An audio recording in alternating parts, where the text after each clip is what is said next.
My name is Sally Vamvakias, and I believe it was about 1975. What leagues have you been a member of? Just the Portland League, Junior League of Portland. What made you decide to join the Junior League? Well, that was back in the day when you had sponsors. You were invited to join.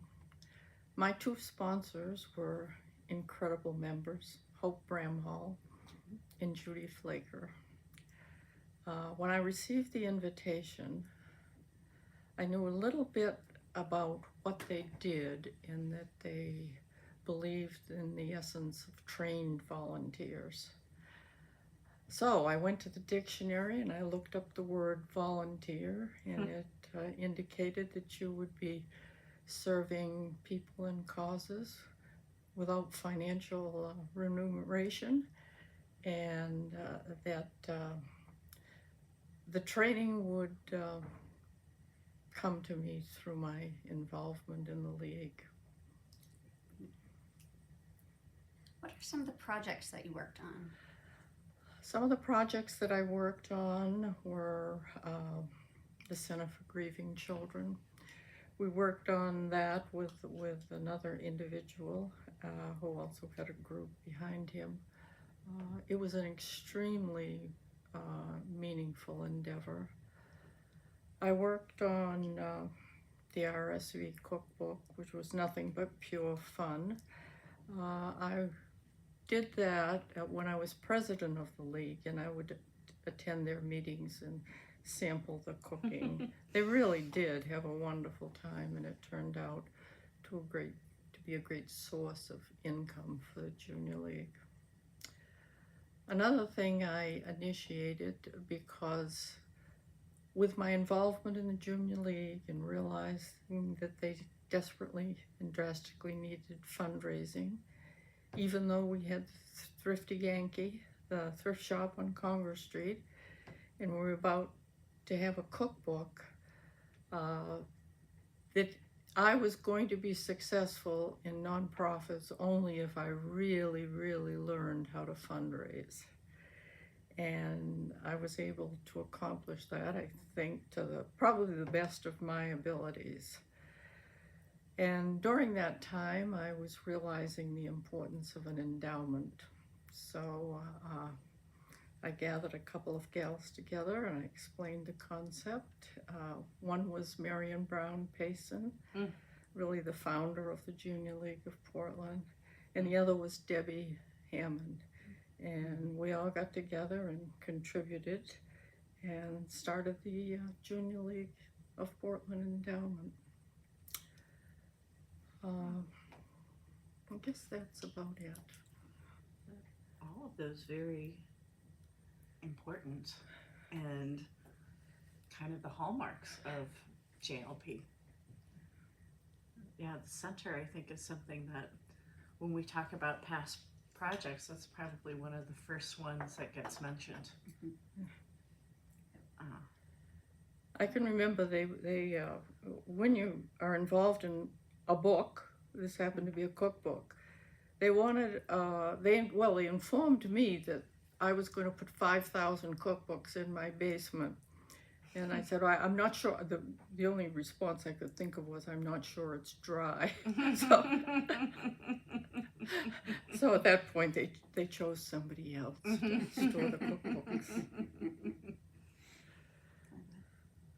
The next one. Okay. What roles have you taken on throughout your league's years?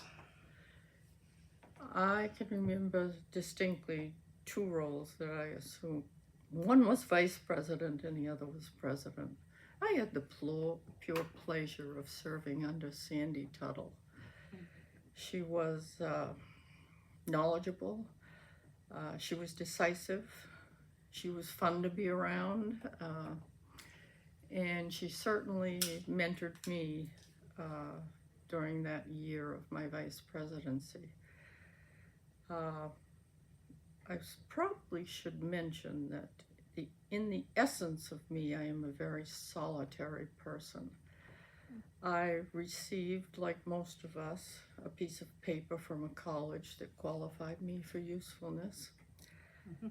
But it happened to be in biochemistry. I preferred the solitary environment of a lab, working on projects. So you can understand why emerging myself in the junior league in a leadership role was an incredible transformation for me. But as I went on to work for nonprofits, I say, it was really pleasure. The roles I assumed as trustees, director, and chair of boards, those pieces became apparent to me that I had to learn a lot more about being a social person, if you will. You want to know what I learned? I was going to say, how did you? Well, within the Junior League of Portland, I realized that all nonprofits are governed by bylaws. Now that was right up my alley. I could do that by myself. I mean, I could study what a policy was and what a procedure was and what the difference was. I could look at a mission of an organization, which is vitally important. I could look at the plan. I have to interject that back in the day we called it the future plan, as if anybody would work on the plan of the past. I think we then graduated to calling it a strategic plan, as if anybody would work on a non-specific plan. But anyway, I'm not even sure today that they call it the plan, but I familiarized myself with the plan of nonprofits. And I slowly learned about leadership, that a leader leads people, the management of processes and things like that are a different venue altogether.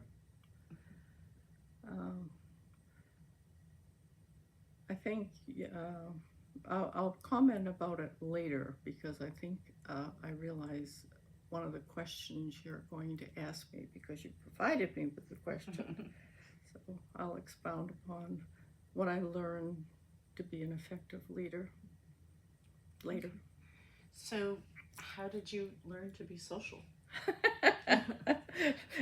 That's an excellent question. I realized somewhere along the way that my insular self-righteousness was not really serving anything or anybody, least of all me. So just being in the junior league around people who I liked and who I hoped liked me, that really was my venue into becoming more social, preferring a more physically enhancing life to a singular endeavor. Yeah, so the committee work through Junior League and getting to know the other Yes. members helped you Absolutely. become Absolutely. more social. You got to practice some social skills, and yeah, I think that's great. There's I think it's Minneapolis, Junior League of Minneapolis. When I was conferencing with them, they had a social butterfly class to help people learn those skills, because I think you're right. Not everyone who comes to volunteer is comfortable in a group, and so yeah, I think that's so Junior League's good in helping people through that. So now for the big question. What did you learn from being a part of the league? Well, as I stated, I seem to become involved in a variety of organizations initially. And as I compared some of the aspects of differing organizations or nonprofits, if you will, I learned that quite a lot was expected of me and those people around me. So I learned that I needed to expand the way I looked at things, the way that I looked at problems and challenges. I needed to set higher standards for myself and for others. I needed to be able to relate to people in a different way. I learned to become more tolerant of others. I guess that there were so many tricks of the trade in the situations I was put in, if you will. One thing I learned that I remember to this day, that we usually don't get to pick and choose the time we lead or serve. We're simply put in an environment or the situation, if you will, that demands our participation. That was never more clearer to me when I became chair of the University of Maine System Board of Trustees. I was sitting comfortably on a beach in South Florida, going to an education meeting in Seattle, and I received a phone call from the assistant chancellor stating that all 7 campuses had taken a vote of no confidence in the chancellor, and that the chair of the board was critically ill in the hospital. At that point in time, we held our meetings on various campuses, and I simply replied, I will be in Machias in the morning. That was my introduction to leadership within the University of Maine system. It happened exactly the same way, almost, a little bit different scenario when I became chair of the Maine Community Foundation. I was a member of the nominating committee. Now, did anyone ever feel safer that they wouldn't be asked to be a leader? That was our job, to nominate people. And I went to a nominating committee, and they informed me that I was going to be the next chair of the board. I had just recently stepped down from my role at the university, where I was getting better and better every year at hiring new chancellors and new presidents. And so I reluctantly told the group at the Maine Community Foundation, if you will practically guarantee that I won't have to hire a new nonprofit president, I'll agree to serve. Well, guess what? A month later, I had the resignation of a very capable leader, Marion Kane, and I was back on the track of hiring a new employee.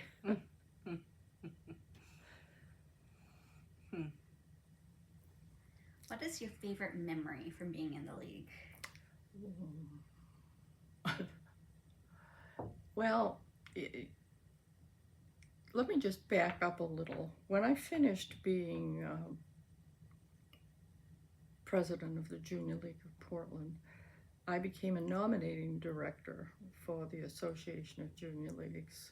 Back in the day, we had 6 areas. We happened to be in Area 1. Most of our meetings were in New York. So I served 2 years on the area nominating committee. And after that, I became a director of the Association of Junior Leagues. It was not international at that time, although we had international leagues, but it didn't have that name attached to it. I met some incredibly interesting, ambitious, I think any one of them could have almost been president of a Fortune 500 committee. They were extremely capable and engaged in what the association was doing. In that particular role, I worked up to, of course, chairing the bylaw committee. And at that particular time, the Junior League was involved in a really strong renovation that required a lot of intense work, if you will. I also had the opportunity at the association level to chair the largest women in alcohol program that had ever been organized for the United States. I remember one of the very simple pieces of data was that women really should not drink more than 2 drinks socially. That the data had been done on men who they were of larger muscular mass, they were larger, bigger. They could accommodate 3 drinks in a social setting, but not women.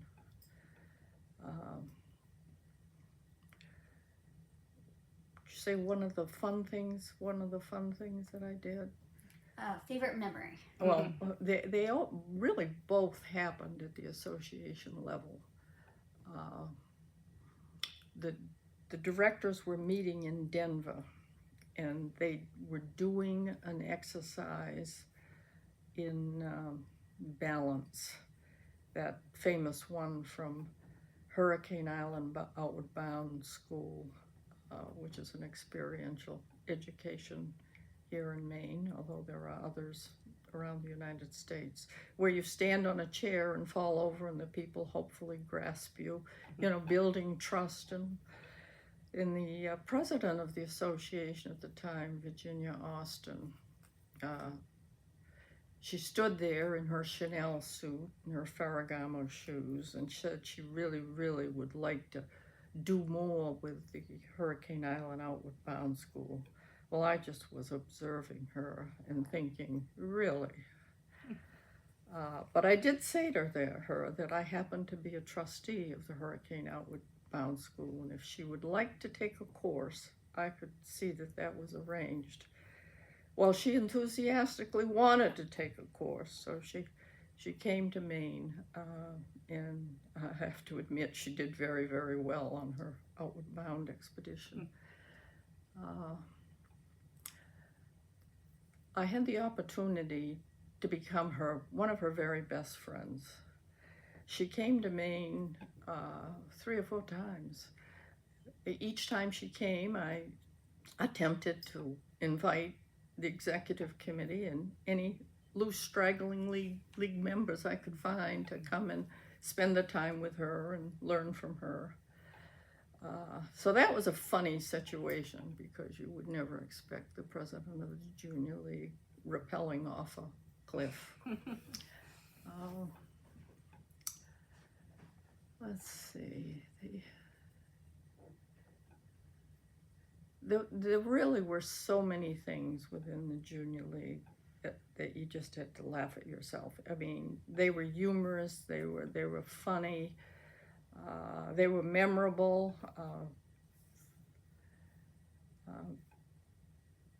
Another thing about Virginia was that during an annual meeting,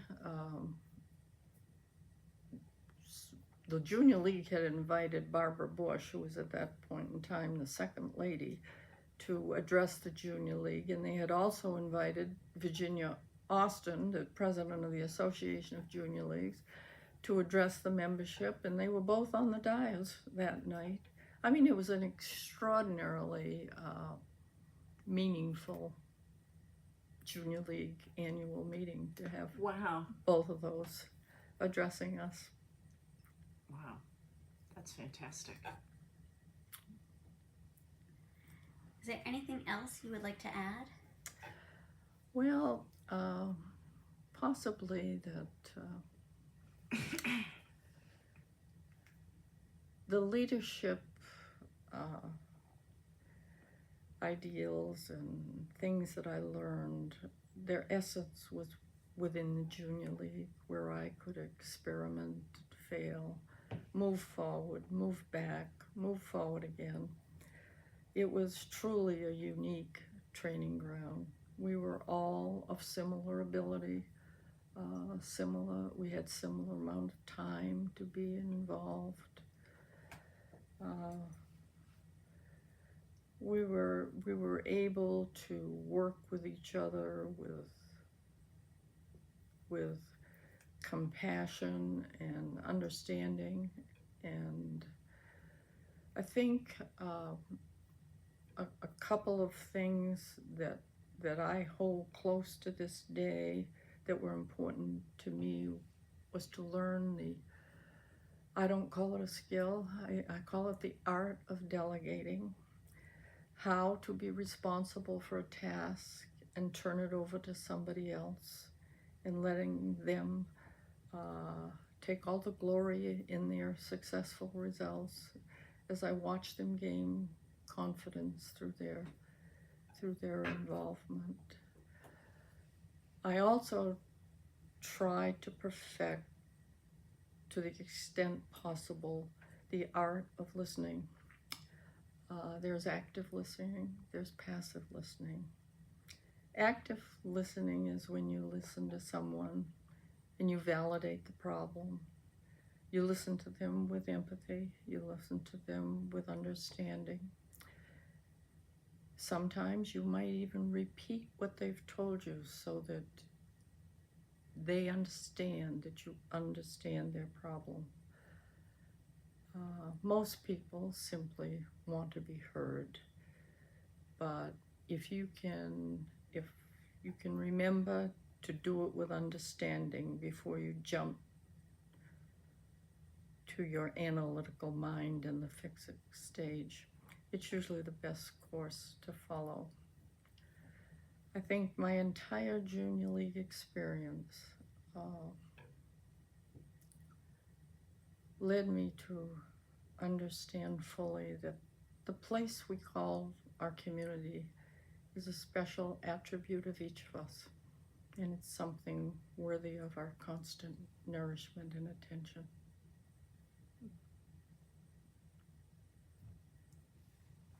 Well, thank you. Thank you so much for participating in this project with me.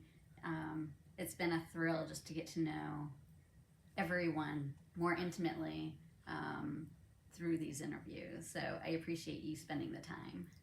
Thank you. Yeah, it was great to sit in and hear about your league experience.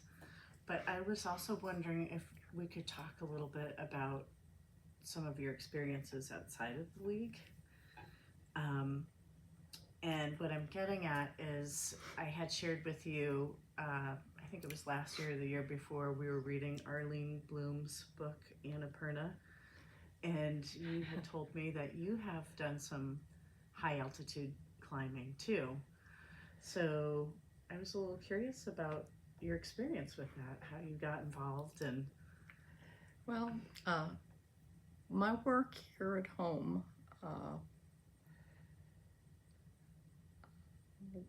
was quite specific in the way that I would venture forth within it.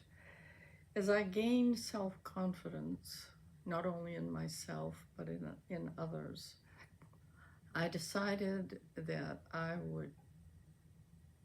I needed to experience physical activity to a unrealistic extent almost. It was part of what gave my life balance and focus.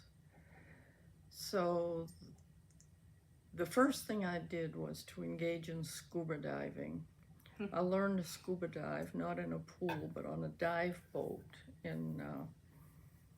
off Grand Cayman Island. I learned that the underwater environment was extremely challenging and enticing. And after several dive trips, my last being to the Great Barrier Reef in the Coral Sea off from Australia, I was intent on going to Truk Lagoon, which happens to be a dive site also in the Pacific, where there are many of the U.S. planes, Japanese planes went down during the Second World War.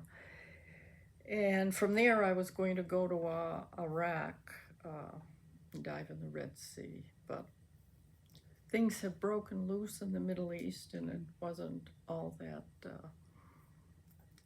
wasn't a comfortable place to go. So I just decided that I'd see if going up was as enticing as going down. So I went on all these things by myself, especially the climbing ventures, because I didn't know what I'd do if I had a pal with me and they got sick or they were not able to adapt to the altitude, just what they would do. So I went alone. I went to Africa, and my first trip to Africa, I landed in Tanzania and I climbed Kilimanjaro. I did it with the full knowledge that one of my favorite writers was Ernest Hemingway, and when I got to the top of the mountain, I laid in the snow and made a snow angel and screamed that this one's for you, Ernest. Oh, I love that. Most people, they know that Kilimanjaro is a mountain of approximately 20,000 feet, but it really does sit almost on the equator, and you were at the top. You were able to see clearly the North Star and the Southern Cross. As you climb higher, everybody asks me, what does it feel like? Because we've all known people that can sit on a bar stool in Denver and fall off in it due to altitude ramifications. But it's an interesting physiology that happens to the human body at altitude. But I'll leave that for another time to explain. But with the success of climbing Kilimanjaro, I went multiple times to the Himalayas. Probably my most interesting trip was a climb I did with Jamling Norgay. Jamling was Tenzing's son. I was gonna say. Tenzing and Hillary summited Everest for the first time in 1953. So he took me on all the training runs that his dad had taken him on. And I stayed in their home in Darjeeling. So is in Darjeeling in India? It's in India. Yeah. Yes. Yeah. I've been to Nepal, and I went as far as Dulaki to get an Everest look, but never went up to base camp or anything there. And I did the Annapurna circuit, just the trekking. Yeah. And climbed Poon Hill. Perfect. But you've done some incredible things. So you did training in India first? Well, every time I climbed, it was probably 3 weeks to a month. It's interesting. Most of the people you climb with are from places like Colombia that happen to be high perches. Yeah. We who live here at sea level, it's a little bit more difficult to acclimate yourself to. But John Lee, it took me to Tiger Hill in Darjeeling, and it was one of the most exquisite mornings I've ever spent, because you could sit there on Tiger Hill and look at, to the right was Bhutan, to the left was Tibet. You were sitting in India and you were looking at the sunrise on Mount Everest. It was extremely beautiful sight to experience. But as I say, that type of activity where I literally put a sleeping bag down on a snowbank and knew that I had to stay there for a while without anything but my own wherewithal, really, it gave tremendous balance to the things I did at home. So how old were you when you started? Well, I was too old to ever think about summiting Everest. I know that. But, most people can ribble off the two highest mountains, Right. Everest and K2. K2, But yeah. the one I spent most of my time on was the third highest, which gosh, now the name's left me, but Is it Nepal? it's Pakistan? it's in the former kingdom of Sikkim. It'll come to me when I get home. Then it'll dawn on me. It's okay. So you were Ketchenchunga. Ketchachunga. So Is that it what has range 5 peaks. Yeah. It was, when you look at Everest, you look at its peak like that. When you look at Ketchenchunga, it fills your whole area of vision. These various peaks that it has. so it's at 20 something thousand feet? 28,000. 28. Yeah. So when you started scuba diving, were you in your 30s, 40s? 40s. 40s? And when you started climbing, you were Wow. late 40s? Mid 40s, late 40s. Yeah. Yeah. Wow. That's so cool. So that must have been in the 80s? No, 90s. 90s. 90s. Yeah. So 90. before internet. Yes. Yes. So that's incredible that you found these adventures. No. Yeah. Without, I mean, we can just go and Google. I still, Yeah. yeah, mountain travel Sobek and out of San Francisco is Yeah. where I did the mountaineering. It wasn't until years after I stopped traveling. I would almost always go to India and Nepal via Hawaii, and I never really did anything like do any hiking or climbing in Hawaii because I was afraid I'd sprain an ankle or do something that would inhibit me from climbing when I got to my destination. But I think a few years ago I climbed Diamond Head. And kind of a miserable little hill, really. It's pure volcanic, and it's a lot of tourists are Right. doing it. No Sherpas. No, sure. Or yaks or water buffalo. There was nothing more satisfying than knowing a yak or a zoe. Zoe is a form of a yak, is carrying the heavy load. And I can remember hearing their bells. when I they have a coming bell at home on my coffee table. Oh, yeah? One yak in Nepal he lost his bell. Yeah, oops.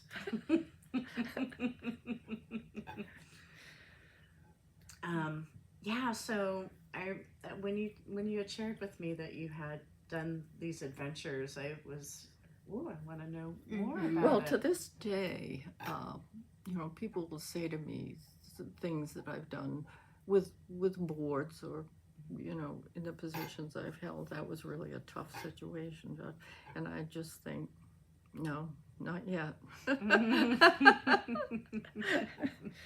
Yeah, try being alone in your sleeping bag at 20,000 feet. Yeah. With a rope tied around your waist, with your sun blisters and your maybe a blister on your heel, not healing, because nothing heals at altitude. There's a reason people don't live in the death zone. Right.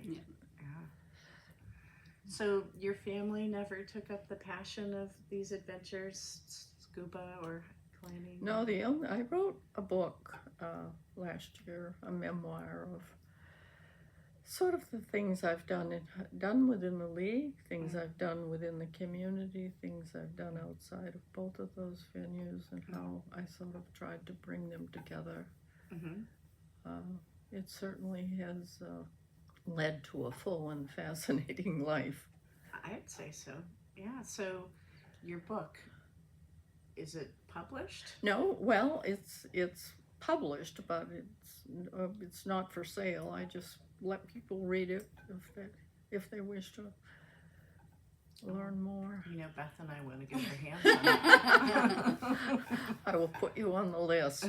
Wonderful. Right now, it's happens to be in Camden with the former president of Hurricane Island, and then one of them is somewhere in South Florida. Oh, so funny. So is that how you got involved with Hurricane Island, with your adventure travels? No, it was before. That was when I realized, some of the, I don't know if you've taken an Outward Bound course, but there are I've always wanted to. I would do it if I were you. There are Okay. about 5 initiatives. Do you have time for this? Yes. There are about 5 initiatives where you really find out what you're made of. One of them is jumping off a wharf on Hurricane Island, and interestingly enough, they always do it at low tide. It's probably a 20-foot jump, and what you don't realize initially, the first time you do it, when you hit the water, you better start kicking your feet trying to come up, because if you just enjoy the jump down, you're going to run out of air before you come up. It's like jumping off a railroad trestle. Okay. That's one of them. Now, there's also a rock that has a crack in it. It's about like this. It's about 9 feet long, and you have to get the whole watch through that crack at night, and there's a spot where you where you have to lift your leg up. Now try lifting your leg up. You've got that much room to bend your knee. Now, if you're claustrophobic, God help you. I mean, it's a terrible place to be. It's funny that on Outward Bound, most people don't want to admit their weaknesses, so they really suffer through it. There's climbing a cliff where when you get to the top, you have to go through a chute with no handholds. You have to, it's called mantling, and using your arms and with pressure so that you don't just shoot right out of the hole. I mean, it's a frightening place to be. And then when you reach the top of the cliff, you have to, I call it, you have to walk backward off the cliff. You have to rappel down. I went on a solo. It was foggy. It was a challenge, you've been given permission to do nothing for about 6 hours. When do you ever get that? There's nothing to do. There's nothing you can do.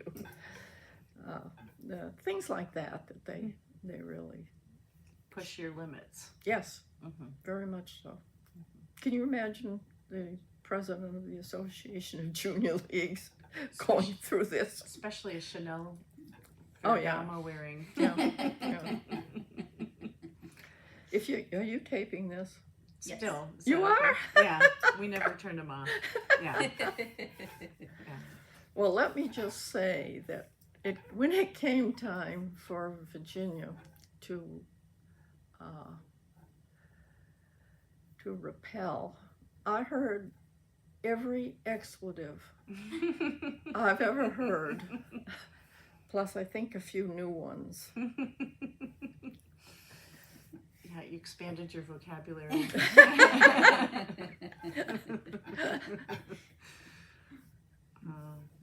Well, that's pretty exciting to hear about those experiences as well. But again, those experiences came from the confidence I built upon from my involvement in the Junior League. It really did.